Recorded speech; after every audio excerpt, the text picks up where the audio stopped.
وكذلك أوحينا إليك روحا من أمرنا ما كنت تدري ما الكتاب ولا الإيمان ولكن جعلناه نورا نهدي به من نشاء من عبادنا وإنك لتهدي إلى صراط مستقيم صراط الله الذي له ما في السماوات وما في الأرض ألا إلى الله تصير الأمور. Remember, just remember, Allah sees it all. Alhamdulillahi Rabbil Alameen, wassalatu wassalam ala Rasulil Kareem, wa ala alihi wa ashabihi, wa man istanna bi sunnatihi ila yawmiddin. All praise is due to Allah, and may Allah's peace and blessings be on the last Prophet Muhammad sallallahu alayhi wasallam, and on all those who follow the path of righteousness until the last day. We welcome you back, dear viewers, to our series in the names of Allah. This series focuses on the names of the Almighty as they are relevant to us in our lives for practice or for worship or for better understanding Allah subhanahu wa ta'ala. Allah revealed these names for a purpose, and these are among the purposes that have been extracted from them. In a verse in the Quran, Allah said quite openly, وَلِلَّهِ الْأَسْمَاءُ الْحُسْنَى فَادْعُوهُ بِهَا.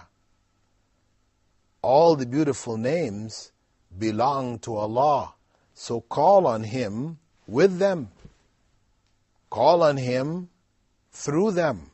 Worship Him according to them. So Allah has addressed this issue. It's not something that we're making up. It's a different approach. Maybe most people, they say, you just learn the 99 names. We teach our children 99 names. Once they've memorized it, wonderful, you're guaranteed paradise. Maybe you can take me in with you. This is a kind of attitude that parents take on this. It's quite common.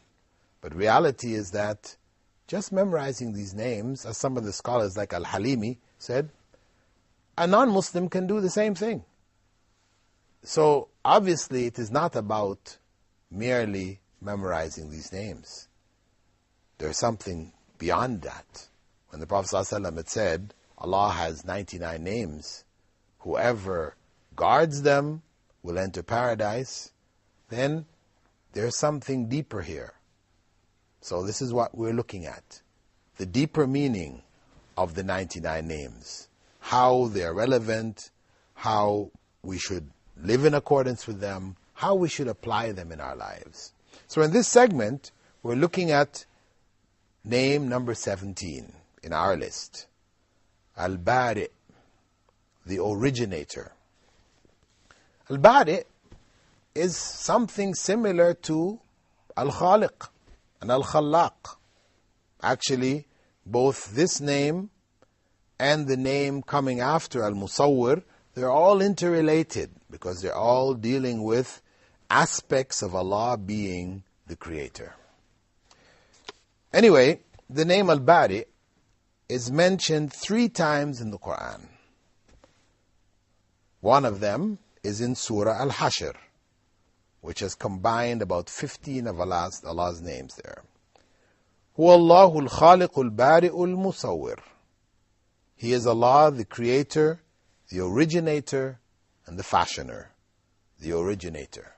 Al-Baree. Scholars differed with regards to the root from which the name Al-Baree came. Some said that it came from Bari'ah, which means to be free from or distant from something. Prophet Muhammad ﷺ had said, Ana bari'un. He used the same phrase. I am innocent and free of. Man asha bayna dhahranay al-kuffar. Whoever lives in the midst of the disbelievers. This is a recommendation of the Prophet, may God's peace and blessing be upon him, for Muslims to live among Muslims, to reinforce their faith. Anyway, the other opinion which is held is that it's from Baree, which means creation, coming from another term which actually means earth, because creation came from the earth. In the context of Allah subhanahu wa ta'ala, this divine name means the creator, the originator, the one who distinguished or gave the creatures, the creation, distinct characteristics which would distinguish them from each other.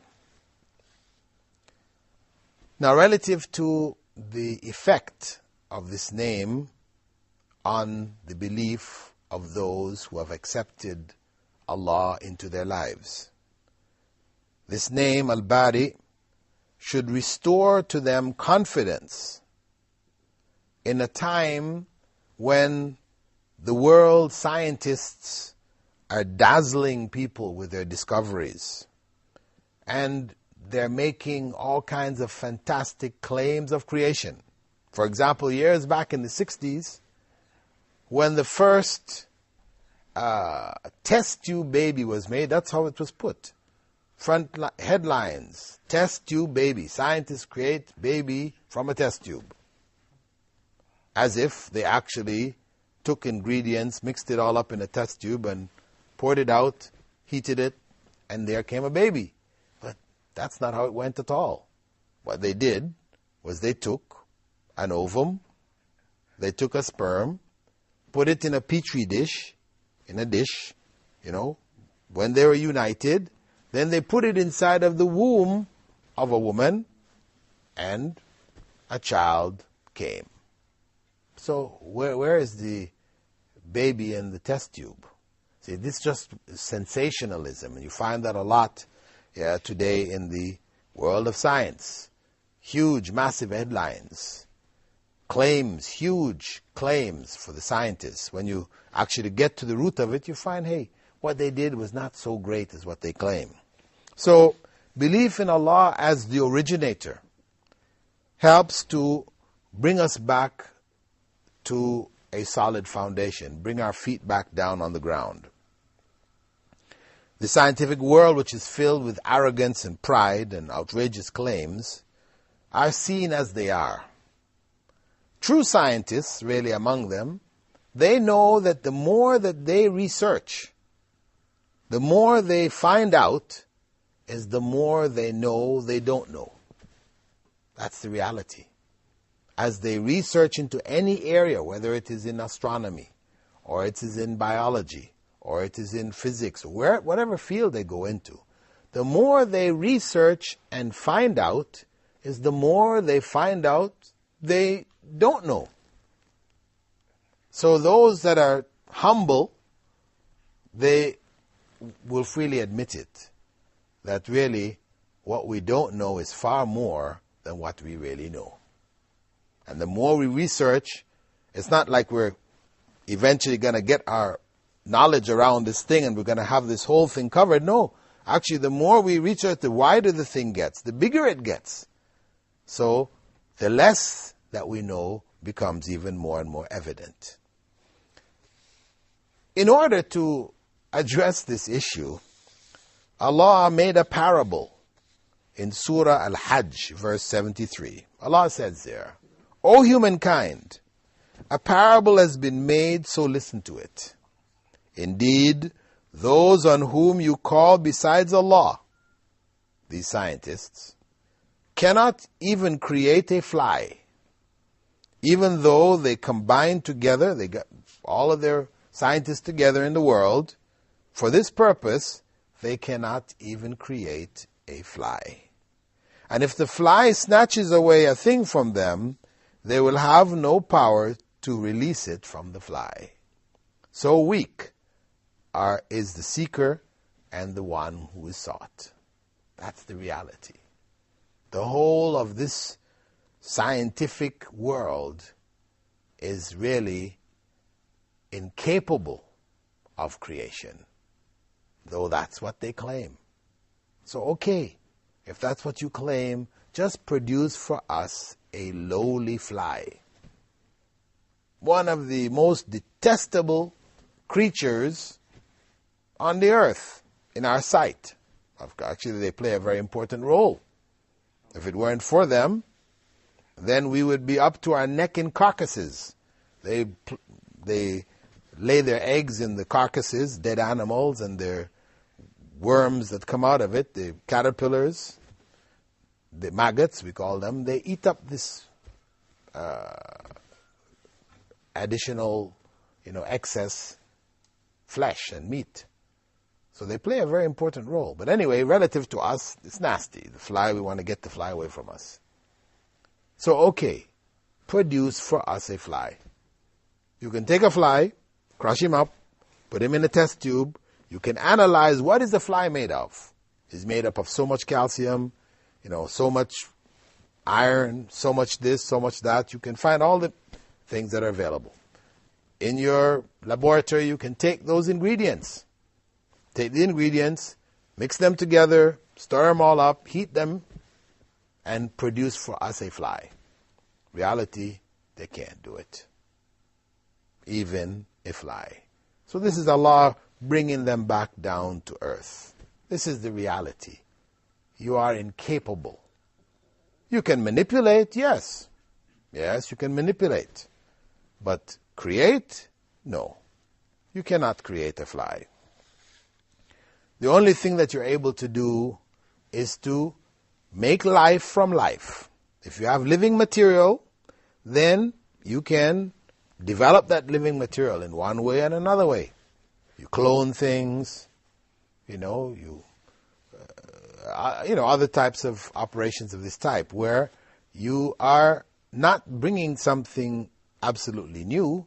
What you're doing is only manipulating what is already there. Life already has to be there. For you to create, then let us have you bring inanimate chemicals and substances, and let's you put life in it. That you can't do. That's the challenge. And that's the reality. Scientists are limited. And this is what this name, Al-Baree, reminds us, that Allah is the originator. With that, dear viewers, we're going to take a brief pause and we'll come back to finish off this wonderful name of Allah subhanahu wa ta'ala, Al-Baree. Assalamu alaikum wa rahmatullahi wa barakatuh. When you are weak and the road seems long, remember, just remember, seek strength from the strong.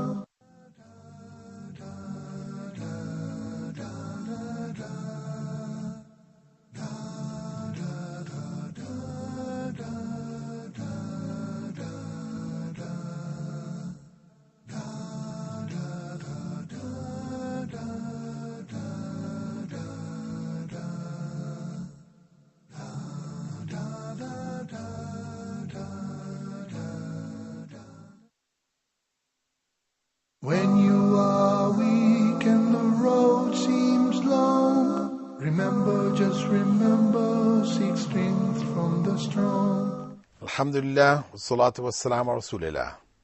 All praise is due to Allah, and may Allah's peace and blessings be on the last messenger of Allah. Welcome back, dear viewers, to our program In the Names of Allah. And in this segment, we're looking at the 17th name, Al-Baree, the originator. And we said that this name puts modern science back in its place. It pulls the scientists down from the pedestals that they have been placed on, like gods in our world. They're able to do anything and everything. This is what they claim. It's just a matter of time before we're able to do this, and we're going to do this, and we're going to do that. Reality, as Allah said, create a fly. Let's see what you can really do. And we know they can't do it. Knowledge of this name, Al-Baree, also should give us a sense of confidence in that Allah, being the originator, He has revealed certain knowledge to His final prophet Muhammad sallallahu alaihi wasallam. And if He relates to us something in the field of science, then we have to believe that what He has related is the truth. Because Allah is the ultimate scientist, if there is such a thing. He has knowledge of creation in its totality. And He is the one really creating. Nobody else can. So, if we consider, for example, we talked about challenging scientists, modern scientists, to make for us a fly. If we consider the issue of the fly, Prophet Muhammad ﷺ told us that if a fly falls into your drink, you should put him in, throw him out, and drink. Because under one wing is disease, and under the other wing is a cure. The Prophet, may God's peace and blessing be upon him, passed on that information to us. Now modern scientists say, no way. This is proof that your prophet is a false prophet. He told you this, that there's cure and disease in the fly. We, big scientists, have only found disease in the fly. We haven't found any cure. So this is not true. So your prophet is not a true prophet. For us, we say no. You haven't found proof that there is no cure. All you can say is that you haven't found a cure. The fact that you haven't found a cure, does that mean there is no cure? No, it isn't. That's not proof that there is no cure. All it proves is you haven't found it. So, modern science does not disprove the statement of the Prophet, may God's peace and blessing be upon him, that in the fly there is both disease and cure.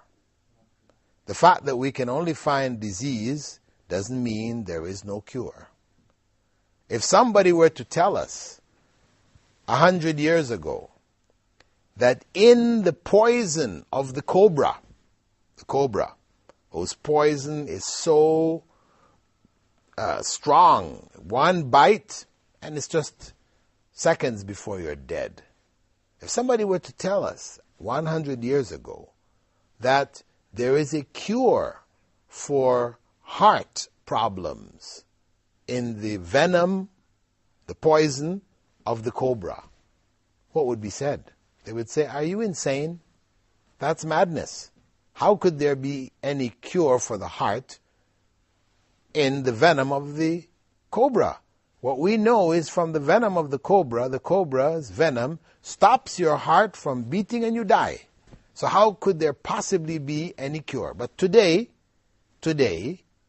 we have in Bangladesh and India, cobra farms, where cobras are raised and they're milked for their venom. And the venom is sent to laboratories in Europe and America, and they extract from it medicine which is used for heart patients. Allahu Akbar. This is, Allah is the greatest. What was considered to be impossible, unlikely, unthinkable is now reality. So, in the same way that scientists at that time would have denied this, would have rejected it, scientists today are rejecting the statement of the Prophet, may God's peace and blessing be upon him, simply because they don't have knowledge. And unfortunately, some Muslims are caught up in this, because they've had some scientific backgrounds, they studied science in school, university, whatever, and they've come under this influence. And so that's raised for them doubts about what the Prophet has conveyed to us. And that is shaking the foundation, the roots of the faith itself. But Allah is Al-Baree. He is the originator. And He knows best His creation, as He originated it. So if there's a cure, and He revealed that to His messenger, then we should know that there is a cure. We don't have any doubt about it. We don't have to wait until 10 years, 50 years, 100 years from now, when scientists find the cure for diseases that the fly carries in the fly. We don't have to wait till then. The snake, who has poison, when he bites another animal and he eats that animal, if he didn't have the antidote to his poison, he would himself be dead. So we have a snake having both the poison and the antidote. And there are a number of plants in the plant kingdom that are like that, where the harm which comes from it through some kinds of reactions that people have, skin things, the treatment of it is there within the plant itself. So we have it in both the animal kingdom, the plant kingdom, where animals and plants contain both the harm and the cure to the harm. So it is not unusual. Having not found it in the case of the fly is not evidence of its non-existence. The third point that I would like for us to consider with regards to the effects of belief in Al-Baree, the name Allah, the originator, is that it confirms for us, for the believers, that everything besides Him is created. Everything besides Him is created. If He is the creator, the true creator and originator of everything, then everything besides Him is a part and parcel of His creation. Therefore, anyone who would claim or would put forth or promote something or someone to be God who is actually from His creation, this has to be rejected straight away. This name Al-Baree affirms that Allah is the only God. So if, for example, we have Christians who claim Jesus is God. Jesus is God. So a simple line of reasoning with them to try to bring them to what is reasonable and logical is to ask them, could you, as a Christian, do you feel there is any way that you could become God? That you could become God, the creator of this universe? And of course the person would say no. And when you ask the person why, they would say, because I'm a human being. I'm a created being. How can I become God, the creator? If they tell you yes, well then you're dealing with somebody whose mind is not there. They've lost their minds. So trying to reason logically with such a person, there's no point. Now if the person says no, I couldn't possibly become God anytime, now or in the future, because I'm a human being, then the next logical question to ask the person is, was Jesus a human being? Was Jesus a human being? Was He born, circumcised on the 8th day, drank milk from His mother, was small and grew up, got bigger and bigger? Was that Jesus? Was He a human being? If the person is honest, he will say yes. Jesus was a human being. And the next logical point is then, He couldn't possibly be God.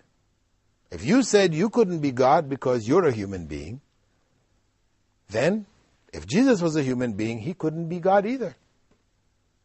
For a person who is open-minded, just hasn't really thought this thing out.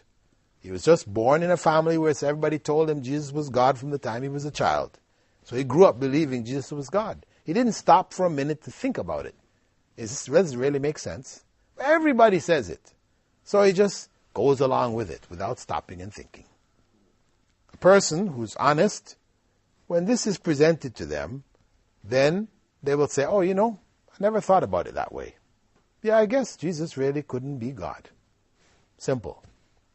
But, of course, not everybody's going to respond in that way. It's not going to be necessarily that simple.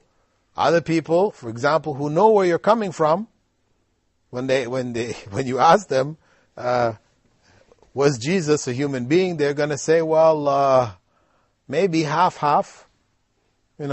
He was a human being, but he was God also, Or he appeared to be a human being, but he really was God, or something like this. They'll try to find their way out because they know that the next thing is going to be proof that Jesus couldn't possibly be God.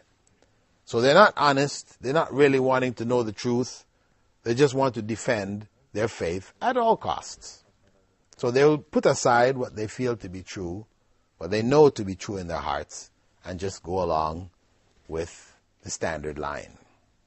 So this basic name, Al-Baree, the originator, gives us that sense of confidence that everything besides God is His creation. Everything besides God is His creation. So nothing should be worshipped besides Him. If everything besides Him is His creation, then He alone deserves our worship. And that's what knowledge of Al-Baree, the originator, the 17th name of Allah, impacts. This is how it impacts on the faith of the believer. With that, dear viewers, we'd like to thank you for being with us in this segment of our program, In the Names of Allah. And we hope that you will continue to follow this series, learning from each and every name something new about Allah, which will help you in your worship or in your knowing Allah, as it has helped me in preparing it. Barakallahu feekum. Assalamu alaikum wa rahmatullahi wa barakatuh. When you are weak and the road seems long.